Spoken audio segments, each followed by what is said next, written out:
Okay, fight fans, fight fiends, welcome back to Manny's Thoughts. I, of course, Manny MTL or Manny Montreal. Make sure to check me out on Facebook, Twitter, Instagram, and obviously, thefightcity.com. As usual, I'll give you guys my thoughts on what's going down in the world of combat sports. Let's get started.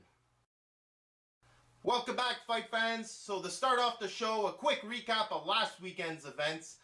Friday night was PBC on Spike, and it was supposed to be Kid Blast Barthelme's big show. However, in my mind, that was stolen by the opening act, Gervonta Davis. Young, raw, but full of talent. Watch out for this young man. As a little added side note, I want to mention Floyd Mayweather was in the crowd, heavily invested in this young dude, emotionally in all kinds of ways. He was giving him advice, and honestly, it endeared him in my eyes. It was the first time in a long time I thought, something nice of Floyd Mayweather. I think he should do more of this, and I'm looking for more of Gervonta Davis. Great stuff.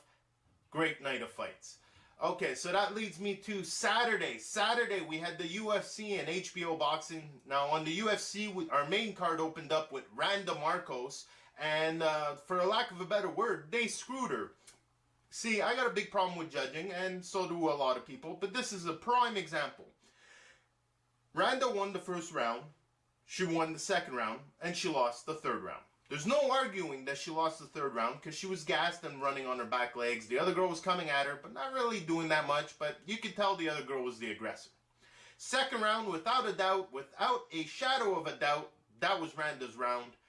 And the first one, I could see how somebody might make an argument to give it to the other girl, but even then, it's still Randa's round in my mind. So, when it went down to the judging and they gave all the rounds to her, it really pissed me off. And just to add to the conspiracy a little bit, honestly, I'm not one for these conspiracy theories, but it's not the first time I've noticed this. So, before the judges read the cards, I'm watching a little highlight package of the fight, and they showed absolutely nothing from Randa. Not one landed punch, not one takedown, not one mounted position, nothing. It was all the other girl. Like, it was a quick highlight of how well she did. And I was like, really? Where's all Randa's stuff?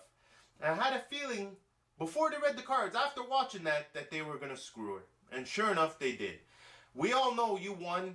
Hopefully this doesn't disconcern you too much. It's disheartening, I get it.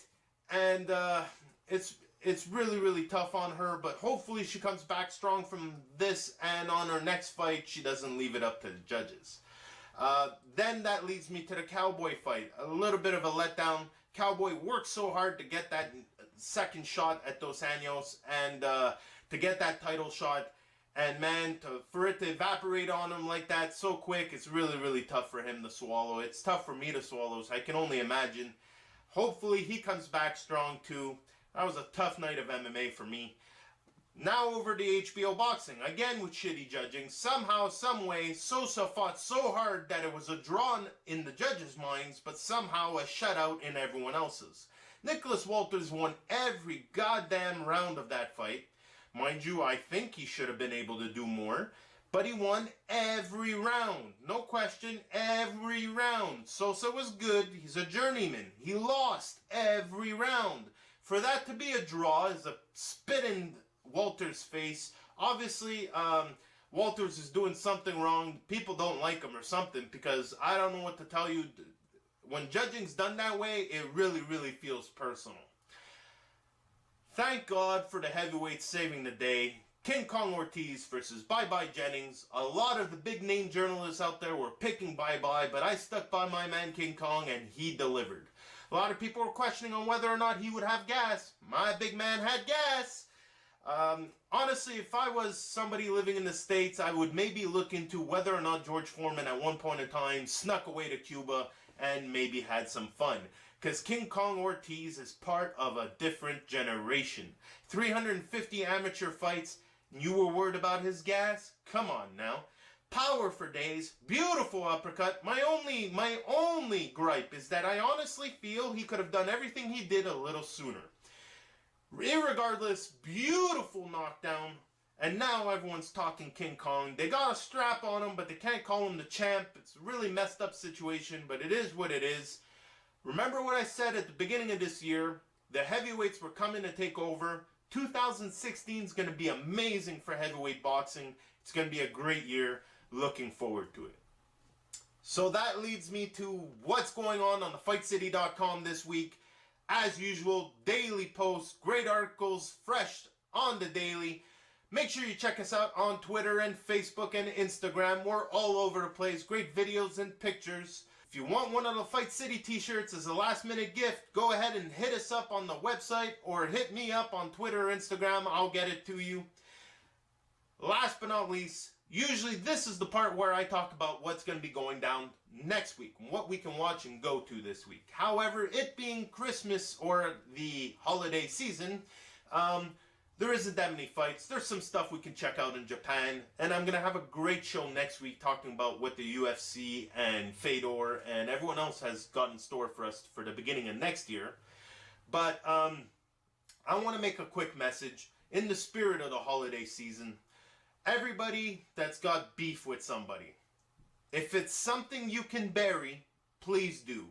2016 is hopefully going to be one of the best years in combat sports in my city, and I'm looking forward to it.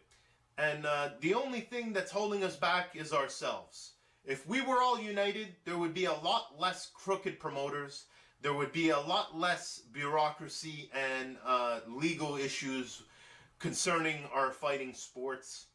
I personally feel, we all go through our own personal battles and we all go through a lot of stuff. No one really truly knows what somebody else's battles are like. So, I want everyone to take that into mind for a second and realize that there's much bigger things to hate people on. There's much bigger things to be angry about.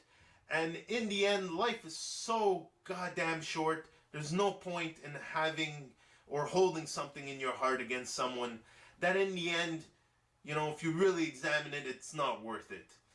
To those of you that need the gumption to, stand up and go shake the hand or go apologize or whatever it is that you think you might need to do, make 2016 that year. Because right now, the sport and the young fighters are the only ones that are losing out on you guys working together.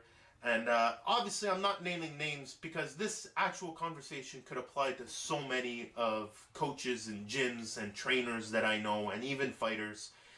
It's not worth the beef.